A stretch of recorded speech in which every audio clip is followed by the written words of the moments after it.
Greetings, Divine Ones. It's your week 2 guide, Dr. Hill Groove, and we are still in Liberation Through Intimacy. For those of you joining us, welcome. For those of you who have been moving through the week with me, thank you for staying tuned. Today we are on the subject of removing binaries. This is about really looking at the ways that we box ourselves in. This is different from boundaries. This is about how we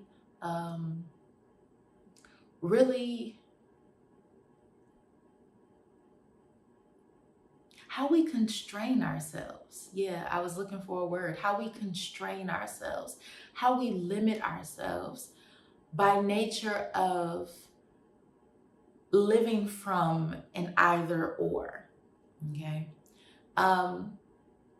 So today, this conversation is really about us being able to reflect upon in what areas of our life have we taken on or still taking on an either or, right? So the binary is connected to all these systems that we are not going to get into this conversation. But to just simplify it, it is about a hierarchical, systematic way of creating one option or two options, as if there are no other options, and one option is better than that option, because usually the binaries operate on a better, less than situation. So the binary is limiting. It is an either or lens or perspective, and it holds value. It places value on the things. So you're male or female. You are a child or an adult. You are rich or poor. You are masculine or feminine. You are doing the work or not. Right? All these ways that deny the sort of murky in-between grays, right? These in-between places and these both and places. So I just want to offer up something here for us to think about. And I want to share some texts that really help me. So if you don't know Audrey, Audrey is an ancestor, an Egun, who disrupted the binaries before we were really engaging for real, these things. So Audrey says, over and over again in the 60s, I was asked to justify my existence and my work because I was a woman, because I was a lesbian, because I was not a separatist, because some piece of me was not acceptable. Not because of my work, but because of my identity. I had to learn to hold on to all the parts of me that served me. I'll say it again. I had to learn to hold on to all the parts of me that served me, in spite of the pressure to express only one to the exclusion of others. Now, I want y'all to hold that for a minute, right? Like, hold that for a second. And allow yourself to acknowledge, what sorts of things have you had to hold on to? Or what sorts of things have quietly sort of walked away? So as we think about binaries, for example, how many times have we noticed, how many times have we noticed someone and took an interest, But because we had a particular presentation, because we had a particular orientation in the world, or because we just believed that men should address women, or masculine folks should address feminine women, or tall people should address short people, or, again, the either or, that we stopped ourselves short, right? That we stopped ourselves short. And I want us to just close our eyes for a moment. Close our eyes for a moment and just breathe. Doing nothing but breathing.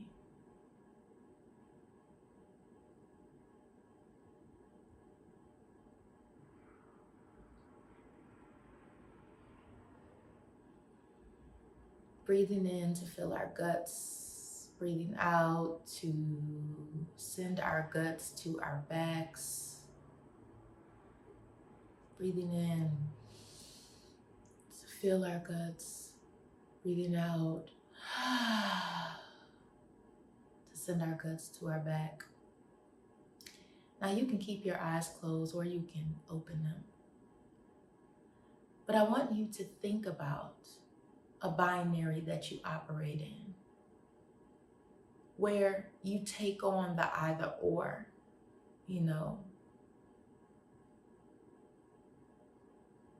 either I'm this or that. Take a moment to just lean into your experience.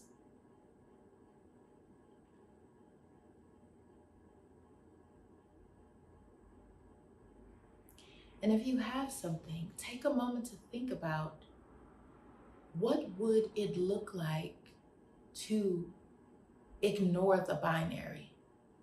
Like, what could have happened in that moment if you ignored the binary?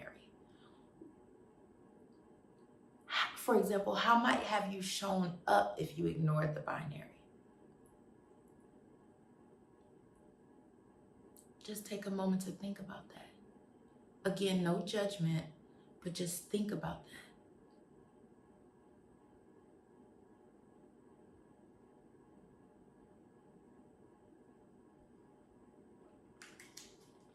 So I want to talk from Pat Parker. For those of you who don't know Pat Parker is a Black lesbian poet, again, another ancestor, another Igun, who also loved deeply, platonically, Audre Lorde, and who had a personal relationship. They wrote letters to each other. So if you're interested in learning about the relationships between our Black queer elders, feel free to look at Sister Love, which is a compilation, really, of letters between Audre and Pat. And it really gives us a sense of the work of sisterhood, the work of Black queer struggle, and even the work of Black queer liberation and collectivity. So I want to read from Pat Parker, and this piece is called Questions. I'm only going to read a portion of it. 1. The chains are different now. Lay on this body strange, no metal clanging in my ears. Chains laying strange. Chains laying lightweight, laying credit cards, laying welfare forms, laying buying on time, laying white packets of dope, laying afros and straightened hair, laying pimp and revolutionary, laying mother and daughter, laying father and son. Chains laying strange. Strange laying chains. Chains. How do I break these chains? How do I break these chains? So the reason why we want to remove the binary is because it is yet another chain. It is a means, it is a system, it is a tool for keeping us chained, right? It disallows us from showing up and engaging the both and. And why is the both and important? The both and is important. And for me, it shows up in my work in Black girlhood because so often Black girls are good or ghetto. Black girls are ratchet or smart. Black girls are allowed to be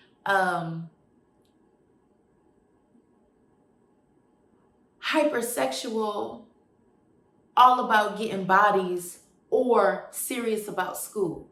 Now, what in the hell does being hypersexual and being serious about school have to do with the other? Why you can't be a hoe with A's? Even though hoe to me is a grand thing, right? It's an ethical practice. That's not for this video. But nonetheless, there is this either or. And also that this either or shows up in our body, right? So you see a person, you see me, you see these earrings dangling, you saw me a couple of days ago. I don't know if you're wondering what the vibe is, right? But there's this thing where it's an either or. So not only are our actions, right, we cut and we show up in either or, right? We need to present this way in order to be taken seriously. We need to present this way in order to show that we're loose and we're having a good time. We need to present this way to show that we are masculine presenting. And we need to show up this way to indicate that we're feminine presenting. And then on top of that, because the binary is a system, then if I see someone dressed this particular way, that means that they also must like these type of particular people. And that also then means that when we get into the bedroom, that then they show up in this particular sort of way. So you can see how the binary becomes really, really problematic, because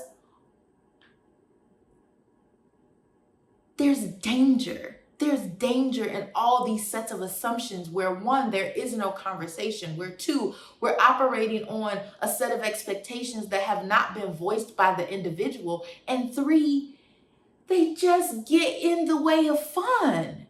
Like, we could have so much fun if, if it's hot in here, if I could show up like this and I can show up like this,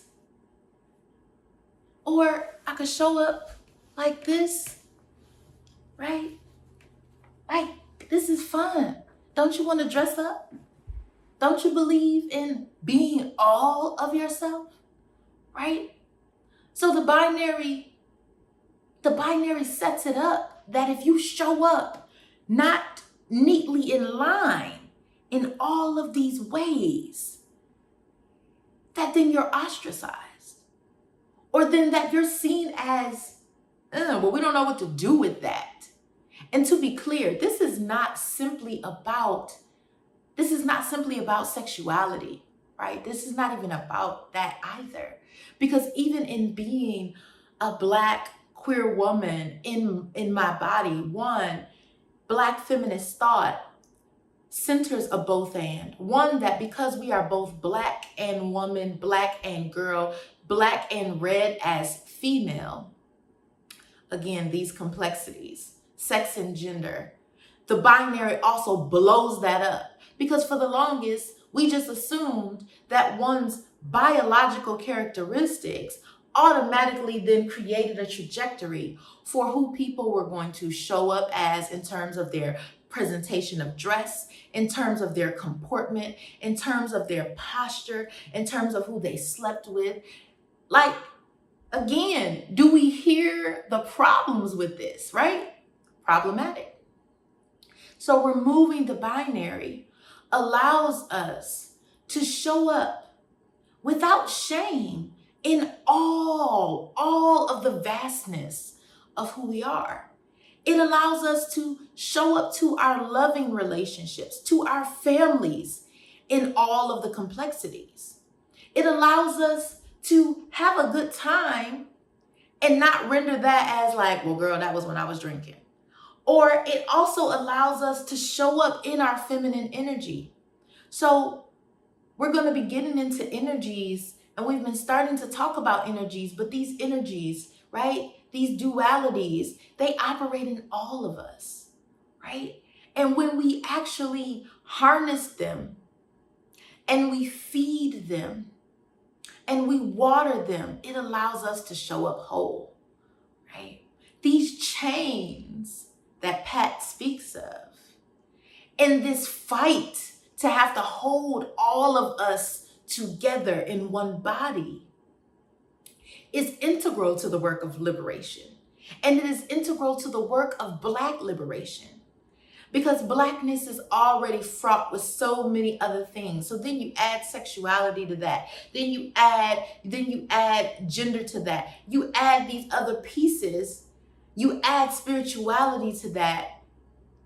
When back at Blackness, W.E.B. Du Bois already asked, how does it feel to be a problem, right?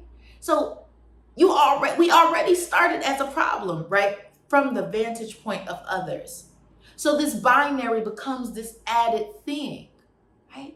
We're not trying to only blow up a portion of what is problematic with how we are misseen. We're trying to blow the whole thing up.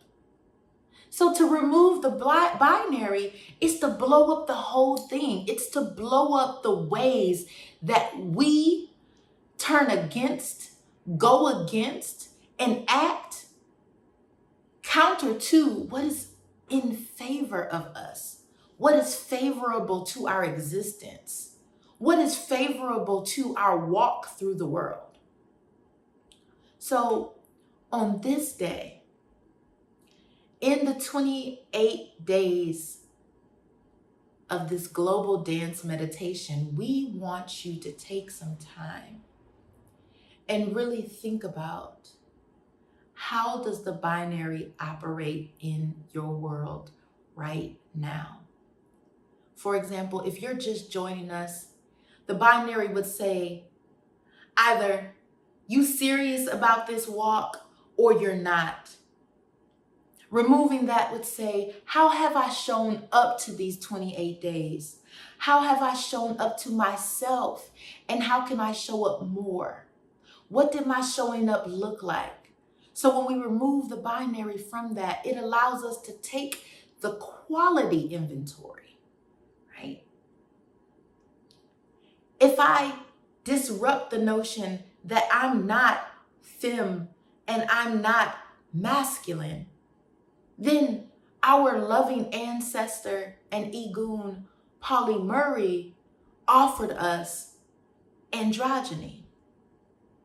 Now, these words are all complicated in and of themselves, and one of our living elders, Sharon Bridgeforth, gives us mermaids. Mermaids, right? So what we want us all to do, not just you to do, all of us to do, is to really sit with ourselves and think about, what binaries are we holding on to? What are our assumptions about how they serve us? What might it look like for us to show up embracing a both and?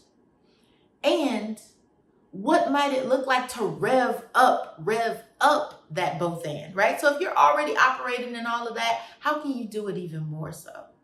How can you do it in your language? How can you do it in who you show up as at work? How can you do it in how you show up in the bedroom? How can you do it in how you show up in your friendships, right? Because again, the binary is not just of interest to people who are non-gender conforming, nor to people who are queer and non-hetero identifying. No. Get this. The binary limits all of us in a variety of ways, on a variety of levels. So today and this week, as we engage intimacy, please, please, please ask yourself again, what binaries do I uphold? How do I think they serve me? What might my interactions with myself and others look like if I engaged a both and? This is the work of imagining. This is the work of Black liberation. This is the work of the 28 days of global dance meditation. This is the work that we're in right now. So, with this in mind, let us take a deep breath. First, let us close our eyes. Let us place our hand on our hearts. And let us place our hands on a body part that we often engage from a binary perspective. Perhaps it's your lips. Perhaps you think wearing lipstick is feminine, or perhaps you think wearing bold, bright lipstick is sluttish, right? I didn't wear bright, bold lipstick until my 30th birthday because I didn't like my lips. But whatever it is, put your hand on that body part that you are either working to remove the binary or that often engages from a binary orientation. Right? Just put your hand there. And if you can't think of where, just put it onto your belly.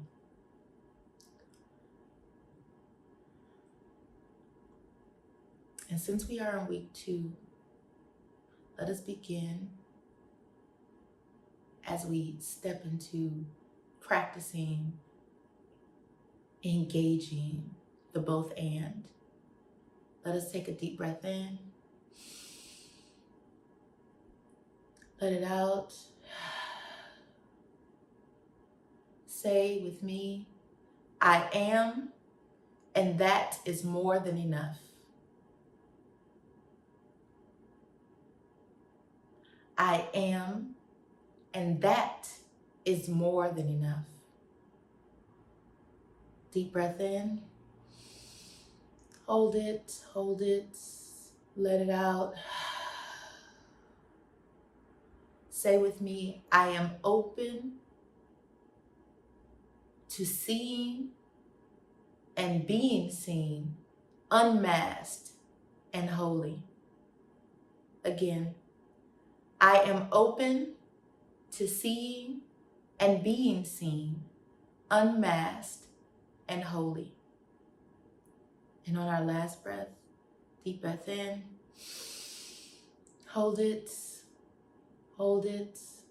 sigh it out.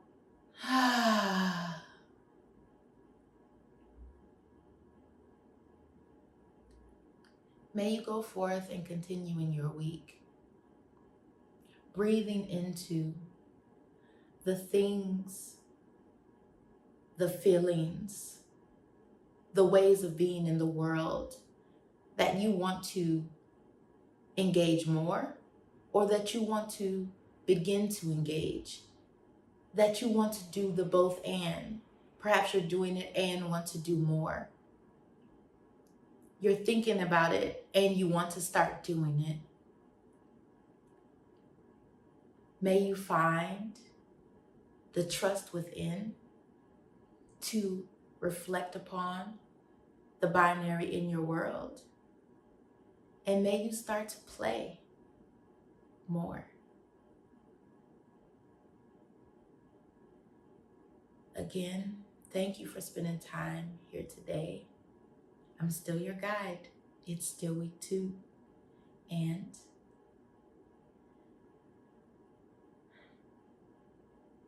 I'll see you soon.